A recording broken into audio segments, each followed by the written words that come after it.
చెలరేగితే అది కాలుతుంది, మనం కూడా కాలిపోతామేమో అని తెలుస్తది.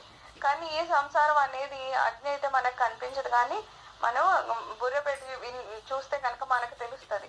ఈ సంసారంలో ఎంతసేపు ఇలా కొట్టుకున్నా సరే ఈ అగ్ని ఎప్పటికోసారి మనల్ని మార్చేస్తది. ఎందుకంటే ఇంకా ఈ సంసారం పనులే చేసుకుంటూ కూర్చుంటాం కానీ మన ఆత్మని మనం ఉద్ధరించుకోవడానికి ఎటువంటి ప్రయత్నం చేయము. అప్పుడు లాస్ట్గా ఏమవుతుంది, మనం చచ్చిపోతాం, శరీరం పోతుంది. శరీరంతో పాటు అదే రెండో పవరు నిన్న చెప్పినట్టు ఆత్మను కూడా మనము మళ్ళా దాన్ని చంపి మళ్ళా పుట్టించి, అంటే ఆత్మ చావదు, బట్ ఏంటంటే అలా ఆ రొటేషన్ లో ఉంచేస్తున్నాం అంతే. మళ్ళా చక్రం పుడుతుంది చస్తుంది, పుడుతుంది చస్తుంది. ఆ ప్రతిసారి మనం చెప్తాం, మళ్ళా జన్మ వచ్చిన ఇదే చెప్తాం, సంసారం ఉందండి, పిల్లల్ని చూడాలండి, ఆ పని చేయాలండి, ఈ పని చేయాలండి, మనకు కూర్చోడానికి టైం లేదండి. ఇంక చెప్పుకుంటే ఇంకంతే, జీవుడు ఇంకెప్పటికీ ఆ మోక్షానికి వెళ్ళడనమాట. సో ఎప్పుడో ఏదో చేస్తాం అనుకునేది కాకుండా ఆల్రెడీ మనం ఇప్పుడు